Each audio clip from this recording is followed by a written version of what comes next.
Assalamualaikum warahmatullahi wabarakatuh. Waalaikumsalam warahmatullahi wabarakatuh.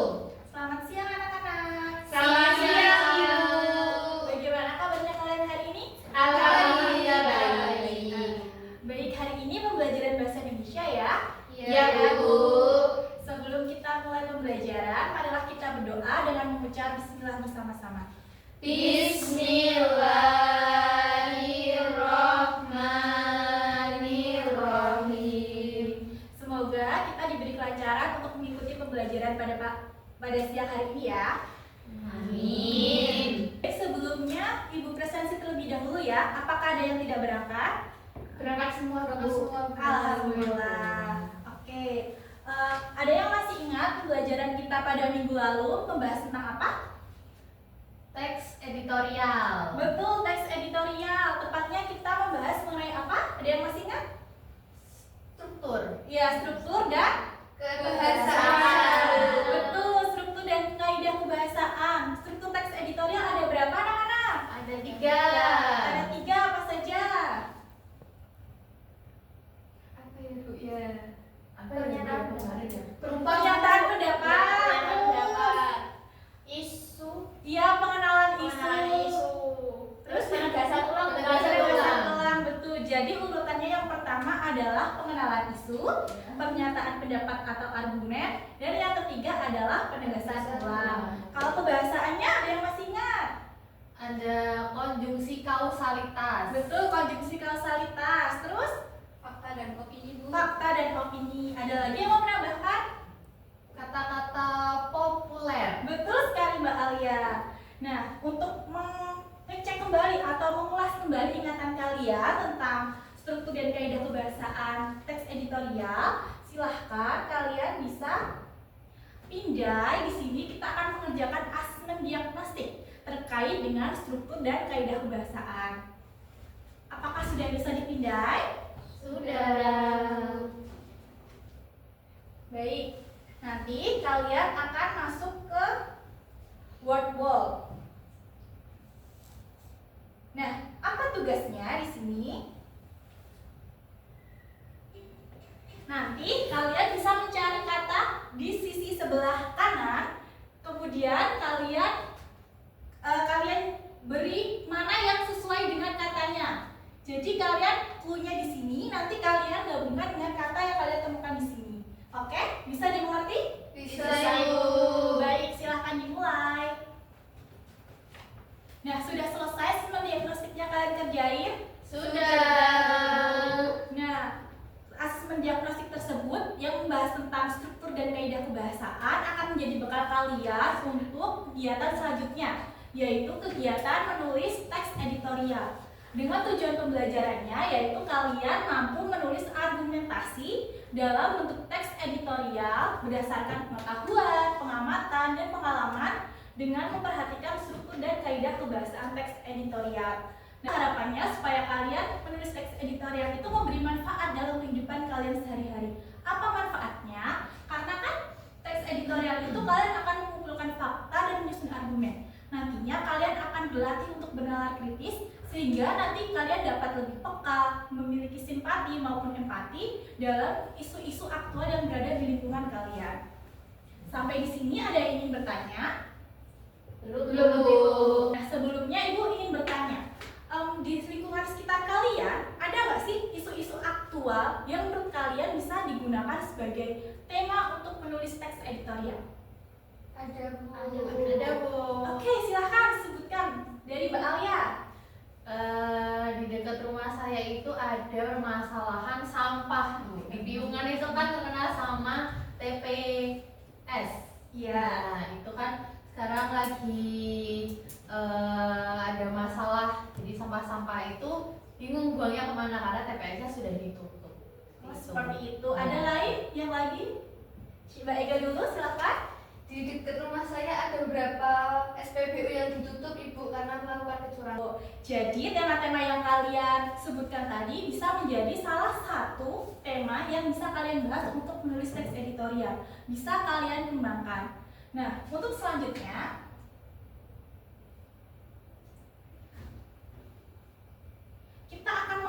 terlebih dahulu jenis teks editorial. Teks editorial itu ada 3, interpretatif, kontroversial, dan eksplanatori.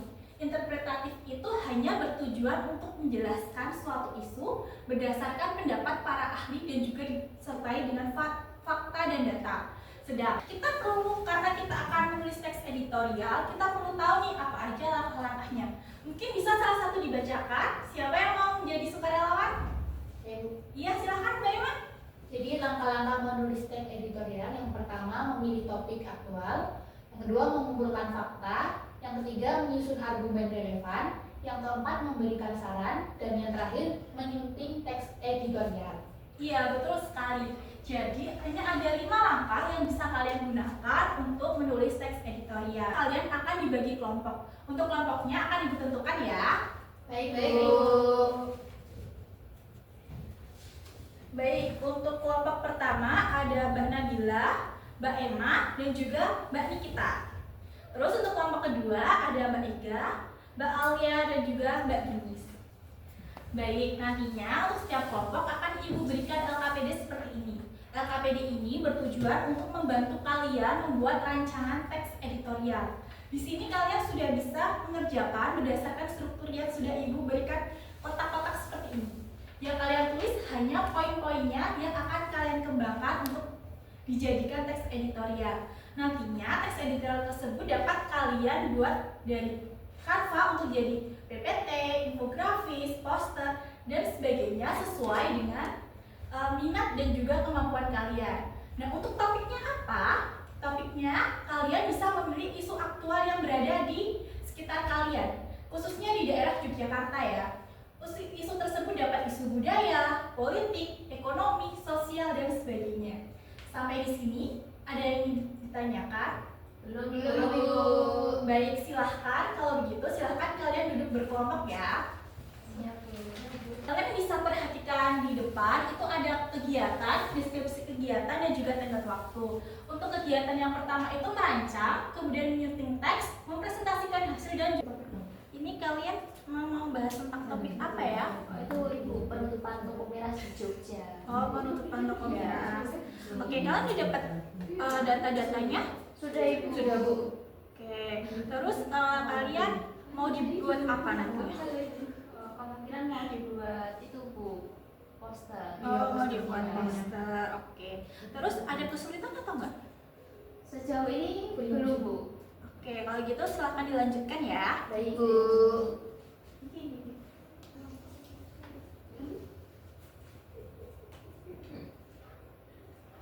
Sisa. Ini kalian ada kesulitan? Sejauh ini belum ada Bu. Iya. Kalian mau bahas tentang apa? Tentang vandalisme di cagar budaya Yogyakarta. Oke, bagus, itu topik yang relevan ya dengan kehidupan kita. Iya betul. Lanjutkan ya, semangat. Baik Bu. Sudah selesai membuat rancangannya anak-anak? Sudah Ibu. Baik, kalau sudah, sekarang silahkan kalian kembangkan rancangan tersebut menjadi teks editorial yang utuh. Nantinya kalian bisa membuat produk sesuai dengan kemampuan kalian masing-masing atau minat atau kreativitas yang kalian miliki. Bisa dipahami? Bisa Ibu. Adakah yang ingin bertanya tentang penugasan selanjutnya ini? Tidak. Belum. Baik. Apakah sudah selesai membuat produk teks editorialnya anak-anak? Sudah Ibu. Baik, kalau sudah silahkan kalian unggah tugas kalian dengan cara kalian memindai berapa di sini dan nantinya akan dikumpulkan di Padlet. Dapat dipahami? Bisa Ibu. Oh baik, ternyata kalian sudah mengunggah semuanya ya. Kalau begitu, Ibu ingin salah satu di antara kalian untuk mempresentasikan hasil kelompoknya.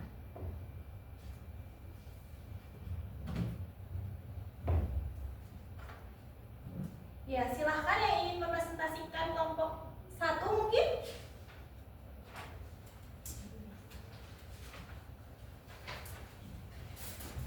Oke, selamat siang teman-teman. Assalamualaikum warahmatullahi wabarakatuh. Waalaikumsalam warahmatullahi wabarakatuh. Kami dari kelompok 1 akan mempresentasikan terkait Nah, ini merupakan teks editorial yang membahas tentang vandalisme yang mengancam cagar budaya di Yogyakarta. Nah, jadi isinya Yogyakarta kota yang kaya akan sejarah dan budaya memiliki sejumlah besar cagar budaya yang menjadi saksi bisu perjalanan panjang peradaban bangsa. Sekian dari kelompok kami. Terima kasih. Wassalamualaikum warahmatullahi wabarakatuh. Waalaikumsalam warahmatullahi wabarakatuh. Oke, sebelum kelompok 1 duduk kembali, adakah tanggapan dari kelompok 2? Ada yang ingin menanggapi, memberikan saran? Sudah bagus Bu. Sudah Gambarnya jelas, sudah mewakili Bu. Oke, sudah Strukturnya bagus. sudah bagus. Oke, kalau begitu mari kita beri applause atau kita beri tepuk tangan untuk kelompok 1. Silakan duduk. Baik, dari kegiatan kita hari ini mulai dari merancang, menulis, adakah dari kalian yang ingin menyampaikan apa saja yang sudah kalian pelajari atau kendala yang dihadapi atau masalah-masalah apa yang ada selama kalian proses merancang dan juga menulis teks? Saya Bu. Baik, Mbak Nabila. Mungkin kesulitan ya Bu. Jadi waktu menulis teks editorial ini saya kesulitan untuk menentukan isu Bu. Soalnya di sekitar saya itu banyak isu-isu yang lagi hot. Terus bingung yang cocok buat teks editorial itu yang mana gitu Bu. Oh, seperti itu ya. Mungkin ada teman yang ingin menanggapi dari kesulitannya Mbak Nabila. Oke, kalau tidak ada, biar Ibu jelaskan ya. Kalau misalnya kalian menemukan isu-isu yang sangat banyak, kalian bisa memilih isu yang paling krusial, yang menurut kalian mungkin bisa berdampak bagi lingkungan sekitar. Nah, isu tersebut lebih cocok atau lebih pas untuk kalian bahas menjadi teks editorial. Seperti itu ya, Mbak Nabila? Oke, makasih Bu Muha. Baik. Oke, setelah kegiatan ini, Ibu ingin kalian melakukan refleksi. Kalian bisa mengisi atau memindai kembali di sini. Kalian bisa menceritakan pengalaman selama pembelajaran atau menurut kalian bagaimana perasaan kalian setelah kalian melaksanakan pembelajaran hari ini. Oke, bisa dipindai? Bisa Ibu. Dan kalian tadi mengenai kode batang yang sudah Ibu bagikan itu akan mengarahkan kalian ke Mentimeter di mana kalian telah menjawab bagaimana pembelajaran hari ini. Ada yang jawab menyenangkan, mengasyikkan, berkesan, wah ada yang bilang luar biasa. Terima kasih. Baik, untuk pembelajaran nulis teks editorial kita sampai di sini. Untuk minggu depan kalian akan belajar mengenai teks artikel. Jadi anak-anak bisa mulai membaca artikel-artikel terlebih dahulu ya. Baik, Ibu. Oke, sampai di sini ada yang ingin bertanya? Tidak, Ibu. Baik, kalau begitu, marilah kita tutup pembelajaran pada siang hari ini dengan membaca hamdalah bersama-sama. Alhamdulillahirabbil alamin. Baik, tetap semangat. Silahkan kalian melanjutkan pembelajaran berikutnya. Wassalamualaikum